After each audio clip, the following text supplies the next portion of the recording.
बिस्मिल्लाहिर्रहमानिर्रहीम, अस्सलाम वालेकुम, वेलकम टू इन सेशन। मैं हूं आसमा चौधरी, आपको खुशामदीद कहते हैं। आज के प्रोग्राम में हुकूमत की 2 साला कारकर्दगी की रिपोर्ट जो सामने आई है उस पर हम बात करेंगे कि हुकूमत के नज़दीक बहुत सारे ऐसे काम हैं जो उन्होंने बहुत भरपूर तरीके से किए, आवाम की फलाह बहबूद के लिए किए, मईशत की बहाली के लिए किए। और अगर मौजूदा हुकूमत की हम बात करें तो कहा यह जाता है कि ये रिपोर्टों की हुकूमत है। कभी हम JIT रिपोर्ट को सुनते हैं, कभी यूनाइटेड नेशंस की रिपोर्ट सामने आ जाती है, कभी पब्लिक अकाउंट्स कमेटी की रिपोर्ट आती है करप्शन के हवाले से, और कभी हुकूमत की 2 साला कारकर्दगी जो सामने आती है जिसमें कहा जाता है कि हुकूमत ने बहुत सारे अच्छे काम किए हैं। रिपोर्ट मेरे सामने है और अगर हम बुक को देखें, इसकी बाइंडिंग बहुत अच्छी है, कलर स्कीम बहुत अच्छी है, बड़ा अच्छा पेपर इसमें लगाया गया है, बड़े खूबसूरत तस्वीर इसमें दी गई हैं और इसको हम देखें तो लगता है कि इस बुक के मुताबिक पाकिस्तान बहुत अच्छा है। कुछ 2 साला कारकर्दगी का हम जायजा लेते हैं हुकूमत की, जो बहुत सारे अहम इसमें पॉइंट्स दिए गए। एक डेमोक्रेटिक बिगनिंग की गई, जमहूरियत का आगाज किया गया मौजूदा हुकूमत के मुताबिक। इसमें कहा गया कि हुकूमत को मिलने वाले चैलेंजेस बहुत ज्यादा थे। पीपल्स पार्टी ने जो आते ही जो इनकी हुकूमत थी चैलेंजेस का सामना करना पड़ा, जिसमें जमहूरियत की बहाली इनके सामने थी, तालिबानाइजेशन का खात्मा था, मजबूत विफाक था इसमें, और मईशत की बहाली एक अहम पॉइंट इसमें था। और डेमोक्रेटिक पॉलिसीज जो इन्होंने बनाई और कुछ इनिशिएटिव लिए इस गवर्नमेंट ने, कहा गया कि मईशत को बहाल किया गया, दहशतगर्दी के खिलाफ भरपूर तरीके से जंग की गई और विफाक को मजबूत बनाया, कानून साजी की गई, अदालती इस्लाहात का भी इसमें जिक्र है, जमहूरी हुकूमत की कुछ मीडिया पॉलिसी भी इसमें उन्होंने जिक्र की, बेनजीर इनकम सपोर्ट प्रोग्राम का भी इसमें वो जिक्र करते हैं आवाम की फलाह बहबूद के लिए, और बेनजीर स्टॉक ऑप्शन स्कीम भी इसमें वो डिस्कस करते हैं और कहते हैं कि पाकिस्तान के अवाम के लिए हुकूमत ने बहुत सारे अच्छे काम किए हैं। 2 साला कारकर्दगी की रिपोर्ट तो अगर हम देखें तो बार बार कहा जाता है बहुत सारे इसमें अच्छे काम भी किए गए हैं। हुकूमत के मालियाती इदारों को अगर हम ले लेते हैं तो अभी तक कहा जा रहा है, जो रिपोर्ट्स आई उसके मुताबिक 323 खरब रुपए की मालियाती बदउनवानियां जो हैं मुख्तलिफ शोबों में सामने आई हैं। 18वीं तरमीम के हवाले से देखते हैं तो अपोजिशन का रोल भी हमें कोई खास नजर नहीं आता। अपने मफादात के लिए तो सब इकट्ठे हो गए, लेकिन अवाम के मफादात के लिए किसी ने कोई काम नहीं किया। लोड शेडिंग के खिलाफ अवाम इसी तरह से सड़कों पर है। हुकूमत ने एनर्जी पॉलिसी तो बनाई है, इस पर अमलदारी के लिए अवाम को कुर्बानी का बकरा भी बनाया, जबकि उनके अपने महलात के बल्ब हमेशा की तरह रोशन है और उनको किसी किस्म की लोड शेडिंग का सामना नहीं किया गया।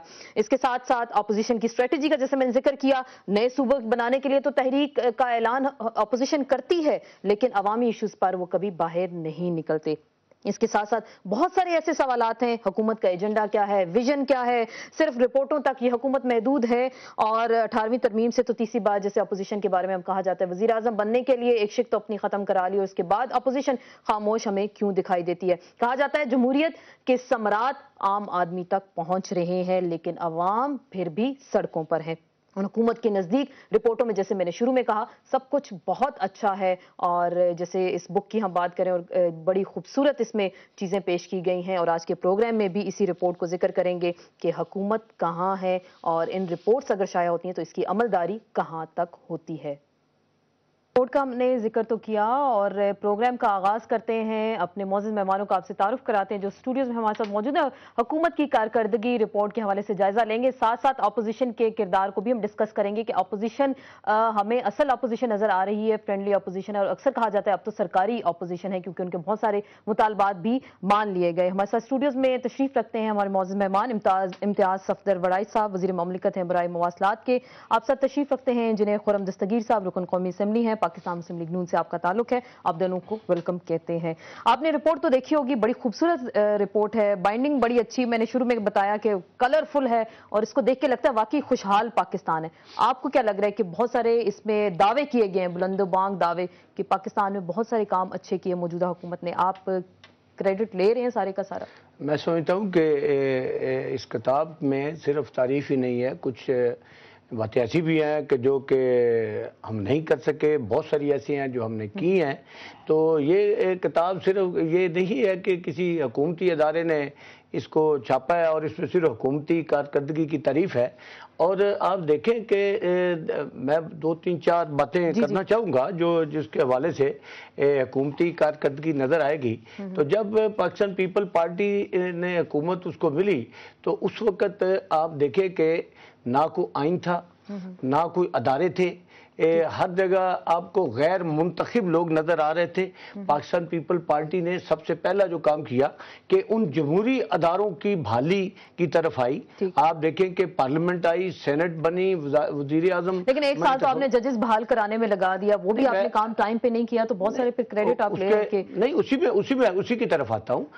اس کے بعد ایک منتخب صدر آیا اور یہ پہلا موقع تھا کہ کوئی غیر آمر جو ہے اس کو ووٹ کے ذریعے یا اس کو نو کانفیڈنس امپیچمنٹ کے خوف کے ذریعے کوئی ریزائن کر دے، ورنہ آج تک پاکستان میں 4 مارشل لا ہیں۔ ساتھ میں آپ نے عامر کو گارڈ آف آنر بھی دے کے رکھ سکتے ہیں، بڑے باعزت طریقے سے آپ نے اس کو ہم نے نہیں دیا، وہ ان کا جو ایز پر پریزیڈنشل رولز ہوتا ہے اس کے مطابق ہوتا ہے، ہم نے اس کو نکال دیا۔ اسی طرح عدلیہ کی بحالی تھی، اس میں تمام پولیٹیکل فورسز نے، جس میں پاکستان پیپل پارٹی بھی تھی، مسلم لیگ نواز شریف بھی تھے، تمام سیاسی جماعتیں جو ہیں انہوں نے عدلیہ کی بحالی کے لیے ایک آمر کے خلاف تحریک چلائی۔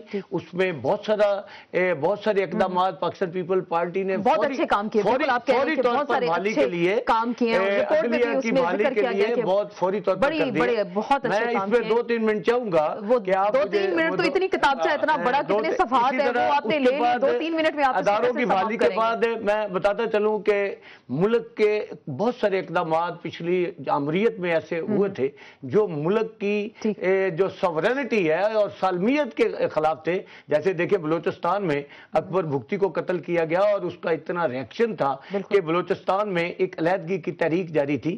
اسی طرح آپ دیکھیں کہ صوبے آپس میں، صوبے مرکز سے لڑ رہے تھے اور مرکز صوبے آپس میں لڑ رہے تھے۔ ایک طرف NFC ایوارڈ آ گیا اور بلوچستان پیکج آ گیا، اور اسی طرح میں چاہوں گا کہ آپ مجھے 1-2 منٹ دے دیں۔ ابھی 2 منٹ پورا پروگرام میں آپ لیں گے۔ ابھی ہم خرم دستگیر صاحب سے بات کرتے ہیں، آپ نے رپورٹ دیکھی ہوگی، اگر اس کا جائزہ لیں، اور بہت سب کچھ کر رہے ہیں، بڑے اچھے کام کیے ہیں موجودہ حکومت نے، بڑی زبردست اس قسم کی اگر کام ہوتے تو آپ کو لگ رہا تھا کہ اتنی بڑی بک شائع کرنے کی ضرورت پیش آتی، کیونکہ کام تو خود بولتے ہیں نا، وہ لوگوں کو نظر آتے ہیں، تو پھر بھی عوام کو ہم دیکھتے ہیں وہ تو سڑکوں پہ ہیں اور حکومتیں اتنی رنگین قسم کی دستاویز شائع کرتے ہیں۔ حکومت نے یہ رپورٹ قومی اسمبلی میں لے کی تھی، اس دن ہم تو واک آؤٹ کر گئے تھے، لہذا میں نے آج آ کر اس کو دیکھا ہے، اس رپورٹ کو۔